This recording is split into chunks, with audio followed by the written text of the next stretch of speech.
¿La juventud está perdida? Traemos Buena Data. Un podcast hecho por y para jóvenes. Vamos a fondo sobre los temas que nos interesan. Si nadie nos pregunta, somos quienes preguntamos. Política, sexualidad, crisis climática, géneros, cultura, internet. Una mirada joven para hackear el presente. Somos Buena Data.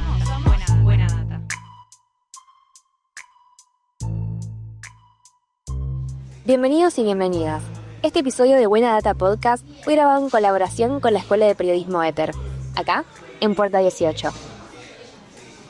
Bueno, en un nuevo episodio del podcast Buena Data, hoy estamos con un joven militante que recorre los barrios porteños, con Nicolás Descalzo. ¿Cómo estás, Nico? Bueno, muy bien, muchísimas gracias por el espacio. La verdad que muy contento por el lugar y la posibilidad que dan. Bueno, sí, nosotros también re contentos. Sí, muy contentos la verdad por tenerte acá. Bueno, empecemos.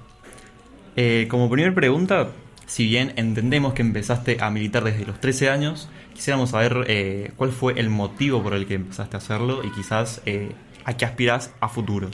Mira, arranqué en octubre del 2015, yo vivía en Colombres y casi San Juan, en el barrio de Boedo, y siempre tenía una persona bastante inquieta, siempre tenía ganas de dar una vuelta temprano los fines de semana, y un sábado me encuentro con unas señoras que estaban repartiendo unos volantes en plena campaña electoral de cara a las elecciones generales de octubre, y bueno, arranqué a charlar con ellas y entre una cosa y otra fue pasando el tiempo durante ese sábado y me terminé sumando a una reunión que había. Y bueno, y así se dio que esas inquietudes que a veces uno tiene vinculadas a lo social o a lo que pasa en la ciudad o en el barrio, bueno, las pude canalizar a través de la participación política en un espacio en Boedo. Y desde ahí, que hace 10 años formo parte de ese lugar. Así que muy contento de que se haya abierto ese camino, porque me parece que a muchos que tal vez están del otro lado escuchando y son jóvenes y siempre quieren tratar de pasar la juventud con cierta contención, me parece que está bueno pasarlo, como fue en mi caso, participando, ¿no? Teniendo discusiones y formando parte de la vida social de un grupo que tiene una linda inserción en el barrio, en este caso en Boedo. Así que bueno, desde ahí en adelante que la pasión por la política estuvo y está muy presente.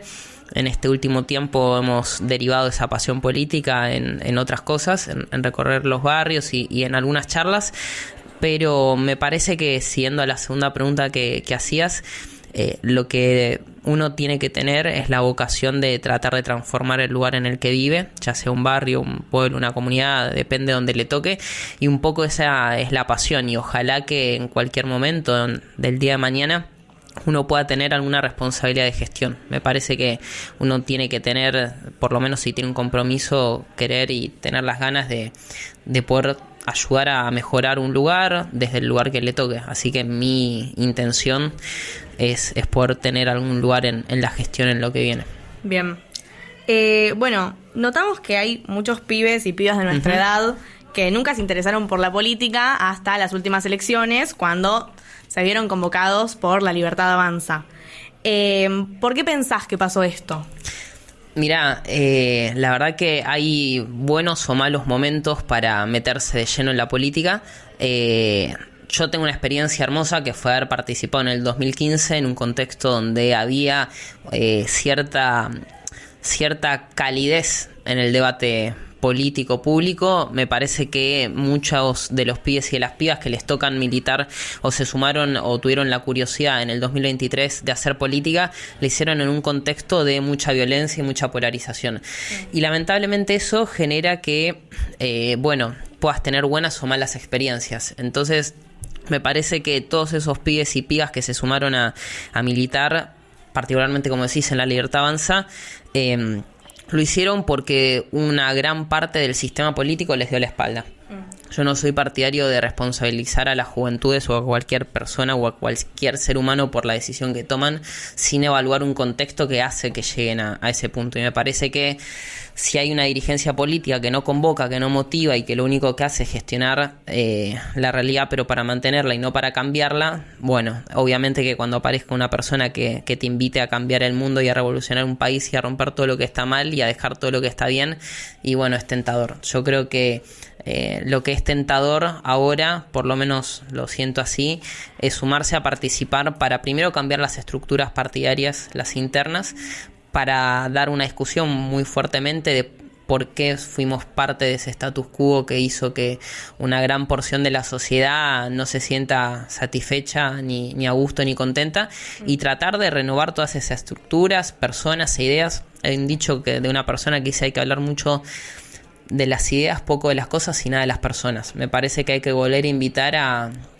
generar nuevas ideas y que las personas son lo último. Entonces creo que eso le hace mal al sistema político, a las instituciones, porque cuando solo te aferras a una persona y no a una idea, cuando esa persona cae, también cae de la mano la institución. Me parece que en Argentina tenemos ese tema de que nos aferramos mucho a las personas.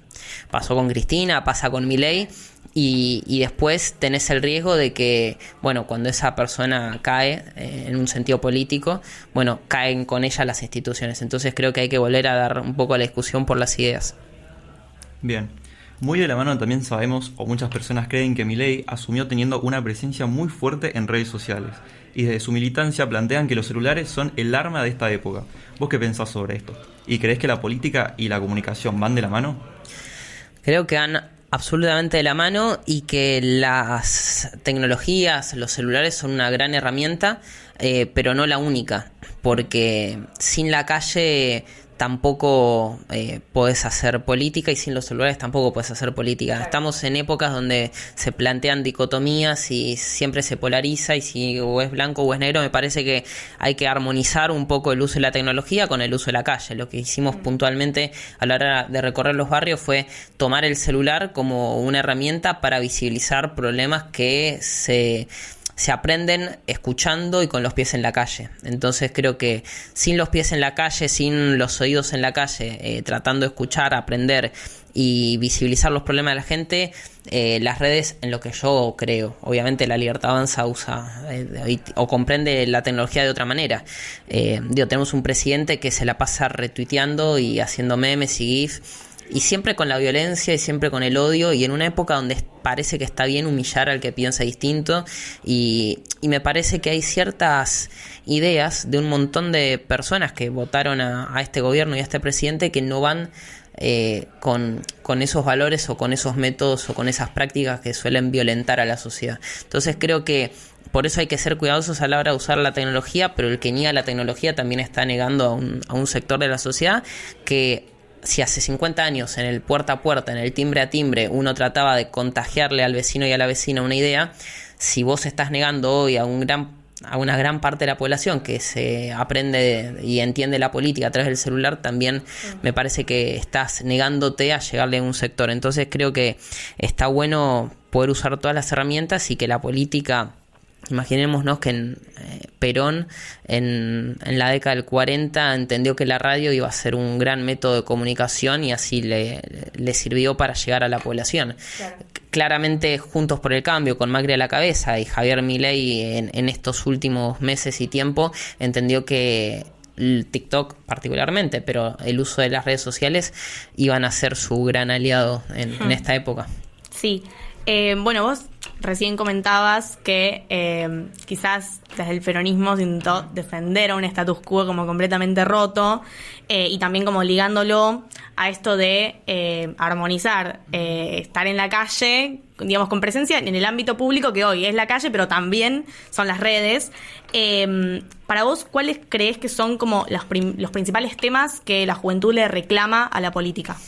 Creo que sobre todo le reclama representación, porque me parece que esa representación tiene que ir de la mano con mejorar una calidad de vida integral, porque hoy en día un pibe, si quiere pensar en tener una vivienda propia, está inalcanzable.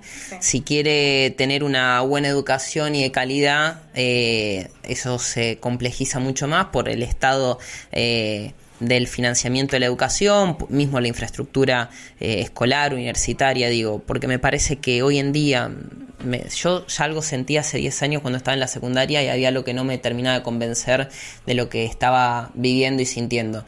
10 años después esa situación empeoró y en el medio nadie de quienes tienen responsabilidad en la gestión logró entender ese problema que estaba pasando en la educación, sobre todo en la secundaria, y entonces ahora se le manda a los pibes que tengan un gran interés por estudiar alguna carrera terciaria universitaria, y me parece que vos no puedes demandar que esa responsabilidad a un sector de la juventud si tampoco generaste las condiciones para que esa juventud se sienta interpelada en encontrar que en la educación universitaria hay una herramienta para que tu futuro sea mucho mejor. Entonces me parece que hay un sistema en general que va con la educación, que va con el trabajo, que va con la vivienda, que no le permite a los pibes y a las pibas tener una calidad de vida interesante, un desarrollo humano integral. Entonces, no sé si hoy en día es solo una demanda, si es solo focalizar en un eje o en una problemática.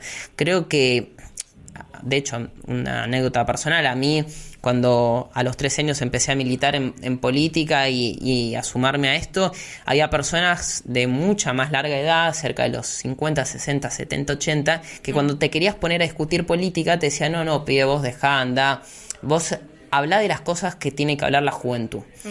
Creo que viendo el espejo para atrás, hoy en día la juventud no habla solo de una cosa. Digo, en el centro de estudiantes tal vez vos hablabas del boleto educativo y te limitabas a hablar durante todo el año del boleto educativo. Hoy en día hay una juventud que tiene que hablar de todo. Digo, desde el acceso al trabajo, desde la vivienda, desde las tarifas del transporte. Creo que hay que dar las discusiones de forma completa y que no importa la edad o al sector al que perteneces, sino que tenés que discutir y dar el debate en todo. Total. Buenísimo. Se dice que en las últimas elecciones los varones jóvenes fueron los que tuvieron mayor preferencia por la Libertad Avanza. ¿Por qué crees que pasó eso? Qué buena pregunta. Porque a mí me pasa que cuando uno ve las estadísticas, obviamente si se pone a fragmentar el voto y hacer un análisis político profundo, entiende que por ciertas características, por cierto machismo, por cierta forma de ejercer la política, obviamente hay un gran porcentaje que iba a acompañar a este gobierno y sobre todo a la juventud, digo, hombres y jóvenes. Pero también creo que cuando se empieza a fragmentar tanto la representación en la política, es algo que le hace mal a la política. Yo quiero dar 2 ejemplos. Hace un par de años crecían las militancias sectoriales. Tenías militancia ambiental, tenías militancia de género, sobre todo después del Ni Una Menos, del 2014, 2015 en adelante, el movimiento feminista creció, el movimiento ambientalista creció, pero porque hay una fragmentación en la política que no te permite tener dirigentes integrales, que sepan hablarle al pibe de 16 años y a la señora de 85. Yo creo que lo que hay que tratar nuevamente de hacer es armonizar y entender que quien tenga responsabilidades y sea candidato, en este caso Milei por las características de ser un hombre bastante violento y hablar de economía y de ciertos aspectos y con ciertas descalificaciones permanentes, pudo traccionar a un sector joven, hombre, pero me parece que hay un desafío y es que tratar de que no se genere esa fragmentación en la población. ¿Para vos por qué se da esa fragmentación? Y es que hoy en día no tenés una renovación en la política. Digo, las principales figuras políticas, excepto Milei, que justamente lo que se destaca, y no lo digo en el buen sentido, sino que fue una persona que rompió el status quo y rompió a la política tradicional porque vino de afuera. Y además, si nos ponemos a pensar, en el 2021 fue diputado nacional, entró con lo justo, con Victoria Villarroel, 2 bancas, casi un monobloque en el Congreso de la Nación, y hoy en día es el presidente de la Nación, ¿no? Y con una imagen positiva que todavía no rompe como para decir, bueno, el gobierno de Javier Milei está debilitado. Entonces, yo creo que esa falta de renovación en la política, de las prácticas en la política, de las ideas, hay un tema de ideas, de personas y de formas. Esas 3 cosas no se cambiaron. Tenés a una dirigencia política que se mantiene y es casi la misma, tenés ideas que, o sea, yo no quiero ver la época gloriosa del 2013 al 2015 como que sea un fundamento para ir a darle a un votante o a un posible votante una idea, porque yo no le voy a hallar un paquete de la historia para decir, mira, como la historia me anduvo bien, ahora quiero que me votes. Yo le tengo que llevar algo que ponga los ojos en el futuro y para adelante. Entonces me parece que hay un déficit muy grande en eso y entonces, bueno, hay una falta de representación, hay una crisis de representación muy grande en la política, pero en un montón de instituciones, porque además las instituciones están debilitadas, hay una falta de credibilidad enorme.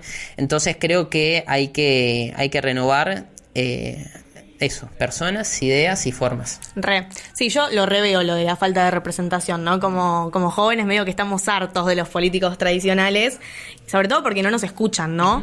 Te queríamos preguntar eso, ¿cuáles son los temas que vos crees que los políticos adultos como que ignoran de los reclamos que tiene la juventud? Yo creo que el problema está en forzar a los políticos tradicionales, y sobre todo porque esto no va en contra de la política, ¿no? Sino de ciertas personas que hacen prácticas y que tal vez creen que son muy piolas poniéndose una remera de no sé, de Woz y agarrando un TikTok, y digo, me parece absurdo y preocupante y que...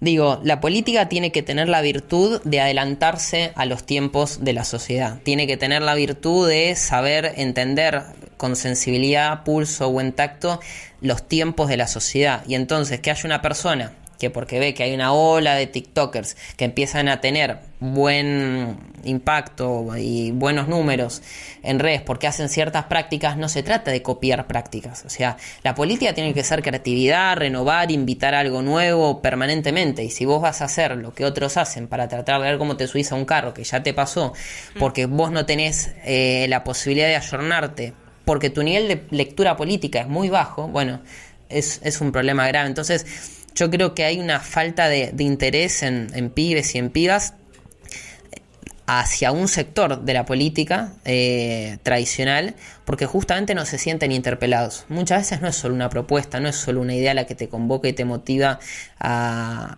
sumarte o a participar de un proceso. Y sobre todo porque hay algo fundamental en esta época también de esta fragmentación y estas dicotomías, que o es individualismo o es colectivismo. Yo creo que tiene que haber una parte de la esfera personal de cada persona, de cada individuo que esté satisfecha, para también interpelarlo a decirle que desde lo común, desde lo grupal, desde el trabajo con otros, también puedes alcanzar cierta felicidad y ciertos niveles de satisfacción. Pero yo necesito a esa persona tratar de garantizarle ciertos aspectos básicos de la vida, como es tener una vivienda accesible, un trabajo accesible. Sí. No puedo llamarlo a la revolución de la patria grande si no le resuelvo las cosas mínimas que le van a posibilitar además participar de buena forma en esas luchas más colectivas y más conceptuales. Retomando un poco con lo que mencionaste, que los jóvenes a veces suelen copiar distintas maneras de llegar a la política, ¿considerás que es una manera mala de llegar hasta tal área, o puede ser quizás como una estrategia? Porque si lo planteamos de que alguien llega por imitar a tal influencer, a tal persona, hasta un cargo en el nivel del gobierno o en el cargo en el que sea, pero después hace una buena gestión. Entonces, ¿fue mala política o no lo fue? Según lo que vos planteás. O sea, mi crítica está hacia los políticos tradicionales mayores que copian ciertas prácticas para tratar de persuadir a esos jóvenes. Ahora, dicen que la mejor receta es la que funciona, entonces no me voy a poner a juzgar si a alguien le sirvió una o no una receta, porque logró con el propósito. Por eso el tema de no enojarse con los pibes y con las pibas que fueron atraídos por Javier Milei y por ese sector, porque Milei tuvo ese propósito, hubo un sector de la sociedad que accedió a eso y ahora es presidente. Entonces, si yo me quedo solo en la crítica de decir, no, bueno, en realidad lo que hizo fue utilizar el odio y la violencia y defenestrar a una clase la política, y bueno, no, me parece que no tiene sentido. Lo que hay que hacer es tratar de adelantarse a lo que va a pasar en lo que viene y empezar a construir el día después de quienes tal vez somos oposición a este gobierno. Y para hacerlo no hay que hacer copiando cosas que a una persona le funcionó porque tiene unas características particulares, agresivas y un método de hacer política. Digo, va a parecer un tanto contradictorio o loco, pero para mí hay que volver a las mejores prácticas de la política. La política se trata de caminar, de escuchar más que hablar y de persuadir. No de hacer pedagogía o ser profesor con la gente y con la sociedad. O sea, yo no le tengo que ir a enseñar a nadie sobre una realidad o sobre un tema o sobre otro tema para que esa persona crea que yo le estoy proponiendo algo que le va a hacer mejor a él o a ella en términos individuales, pero también a su país o a su ciudad. Creo que lo que tenemos que hacer, de cierta forma, es volver a esa forma de hacer política buena, honesta, de salir, de hablar y sobre todo escuchar. Y bueno, en esta necesidad de que la política como apunte hacia el futuro, ¿cuáles son las políticas públicas que son necesarias y que particularmente como necesitamos como juventud? Es que me parece que hoy en día somos jóvenes adultos, ya desde muy temprana edad, que no sé si hay una política específica para la juventud, porque estamos marcados por las mismas problemáticas que tienen los adultos, más adultos, para ponerlo de alguna forma. Entonces, si pensamos en una ciudad, para mí se trata de pensar cómo vamos a mejorar el transporte, porque en la mejora de la calidad cotidiana de todos los días se empieza a gestar algo mucho mejor. No hay que estar hablando de las grandes políticas cuando tal vez se puede empezar por ejemplo, la Ciudad de Buenos Aires tiene 5 o 6 líneas de transporte. La primera línea de transporte comenzó en 1913, que fue la línea A, que fuimos pioneros en el mundo en materia subterránea, y hoy hace décadas que nos inaugura una nueva línea de subte. Entonces me decís, ¿pero eso qué tiene que ver con la juventud? Por ejemplo, la zona este de la Ciudad de Buenos Aires no tiene la misma conectividad que tenés acá en el centro. Entonces, para venir de algún barrio de la Comuna 10, por ejemplo, de, no sé, Versalles o de Floresta, por un medio de transporte tenés que tardar, no sé, 1 hora y media, cuando tal vez alguien que vive en Núñez, para venir al centro, la Casa Rosada, tarda 25 minutos, media hora, porque se toma un subte y ya está. En pensar cómo, por ejemplo, tenés una vivienda que no sea un monoambiente donde careces de toda comodidad y de toda satisfacción, y ver cómo puede haber una política para la vivienda, para el hábitat, cómo mejorar el urbanismo de una ciudad y no tener que irte a otro lugar o cruzar la General Paz para vivir en provincia, y que vos tengas la vida en la ciudad de Buenos Aires, pero como no tenés el acceso económico a una casa, tenés que cambiar tu vida. O como, por ejemplo, durante mucho tiempo a familias le ha pasado que tenían que mandar a sus hijos y a sus hijas a un colegio que quedaba en la otra punta de la ciudad de Buenos Aires porque no había una vacante. Claro. Entonces, creo que mejorando, no sé qué nombre le podemos poner, pero el desarrollo humano integral, un circuito de bienestar que permita que puedas trabajar, que puedas estudiar, que puedas vivir cómodamente. Me parece que el argentino no es tan demandante en ese sentido. Pide tener ciertas cosas básicas resueltas, y quienes tienen la deuda, en todo caso, es quienes no cambiaron el rumbo de una parte enorme de la sociedad en la última década. Bien, considero que como jóvenes muchas veces nos sentimos subestimados en espacios políticos. Queríamos preguntarte más que nada, quizás en base a tu experiencia, quizás también, pero ¿crees que con el paso del tiempo esto se fue, como a cabo, o sigue siendo lo mismo que antes, digamos? O sea, es que creo que, por ejemplo, hace 10 años que hay una década de desilusión, de falta de entusiasmo.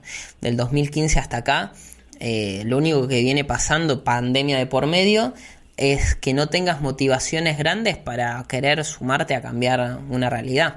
Entonces, es bastante complejo. Hoy en día, por ejemplo, una convocatoria para una actividad, para una reunión, para una charla, no te genera el incentivo que te generaba hace 15 años atrás, o hace 10 años atrás. Me parece que hace 10 años que hay una política que no convoca y que no motiva, y eso, para quienes tenemos algún grado de responsabilidad, desde la más llana y terrenal y territorial, que es ser un militante político de una causa mucho más grande, lo que tenemos que hacer es tratar de ser de contagiar la esperanza, contagiar una ilusión de que pueda haber alguna forma de mejorar este tiempo. Porque si tengo que pensar en la triste realidad en la que estamos y que nuevamente estamos endeudados con el Fondo Monetario Internacional por 20.000 millones, además de los 45.000 millones que teníamos y que va a ser un futuro hipotecado, y bueno, me quedo en mi casa, pero siempre tiene que haber alguna forma de contagiar motivación, pasión y saber que uno es un eslabón de una cadena enorme.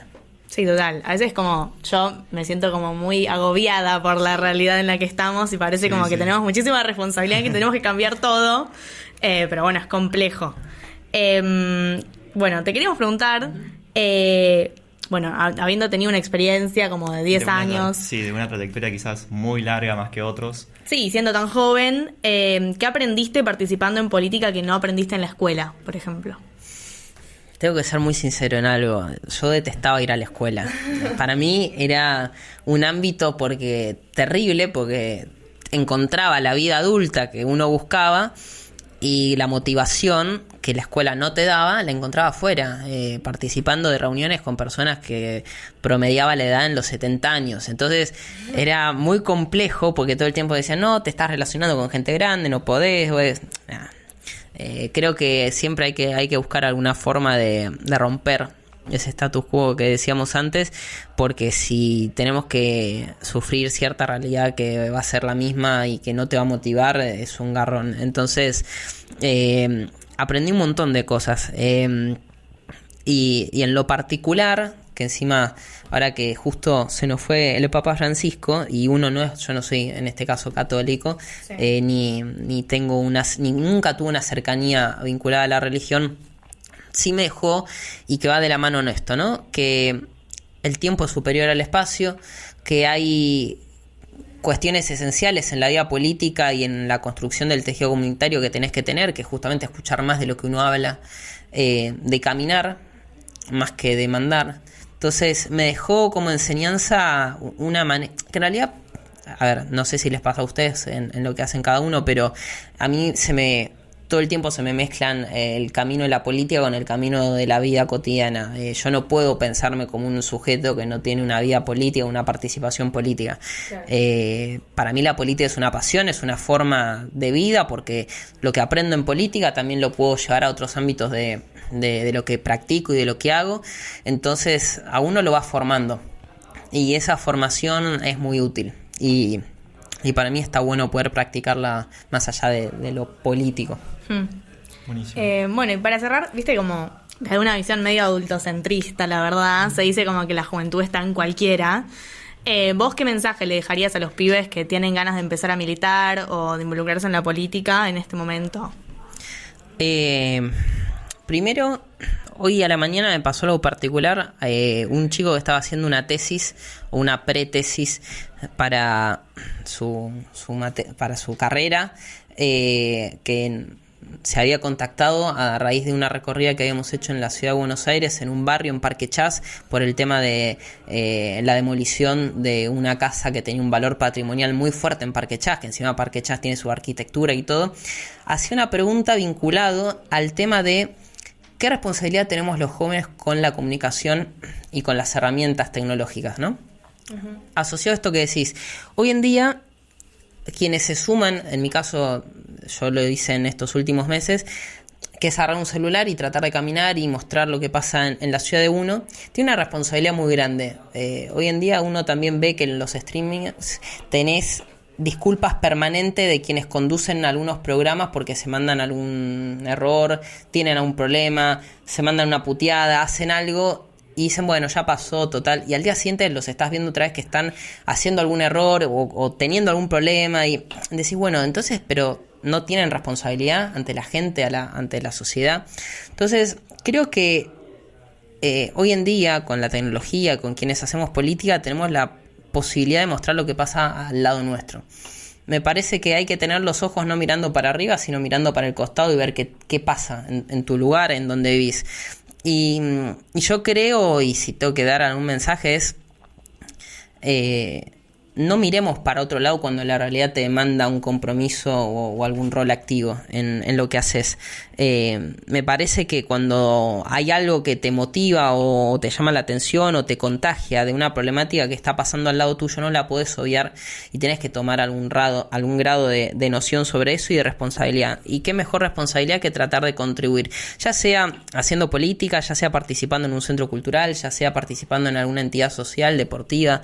Me parece que hay un rol que tenemos nosotros ahí que no podemos hacernos los desentendidos y que esa es la mejor participación, y que cualquier político que tenga a demandar una participación full time en política, que tenés que estar todo el tiempo discutiendo, pensando, informándote, en una época donde son más los problemas de la gente que las motivaciones para hacer y participar en política, yo creo que hay que bajar un poco esas expectativas y decir que uno hace política todos los días de alguna u otra forma, y que se sume a cambiar la realidad que pueda.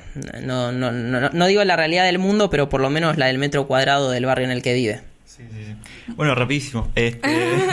Un mensajito que nos quieras dejar a todos los jóvenes que te estamos escuchando ahora. Primero, felicitarlos por la articulación que hacen acá, por toda esta idea que montaron, que me parece genial, y sobre todo el entusiasmo con los que se los veía en la previa y en esta serie de entrevistas que estaban haciendo, que me parece muy, muy destacable, que a través de la comunicación encontremos una herramienta de discutir sobre y de charlar sobre lo que pasa en nuestra realidad. La verdad que contagia ese interés y esa motivación con la que ustedes estaban charlando antes, así que que le metan a esto. Sí, buscamos como tender puentes, sobre bien, todo, ¿no? En tiempos de tantas diferencias. Lindo término. Así que bueno, muchas gracias. Sí, la verdad fue una charla muy linda. Gracias a ustedes. Y bueno, esperamos seguir encontrándonos en la comunicación y en este podcast Buena Data. Si te gustó este capítulo, compartilo y seguí nuestras redes para enterarte de más Buena Data.